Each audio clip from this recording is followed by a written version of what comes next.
नमस्कार मित्रों, ताजा समाचार सुनने के लिए मेरे न्यूज चैनल को सब्सक्राइब कर लें। हाँ मित्रों, रेखा हीरोइन को कौन नहीं जानता है। रेखा ने भारी बवाल कर दिया है बॉलीवुड में।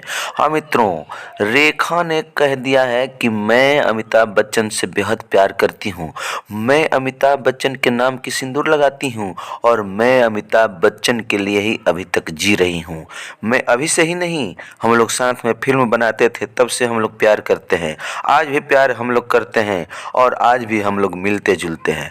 रेखा हीरोइन के कहने के बाद बॉलीवुड में भारी बवाल मच चुका है। हाँ मित्रों, देखिए नया अपडेट समाचार है ये।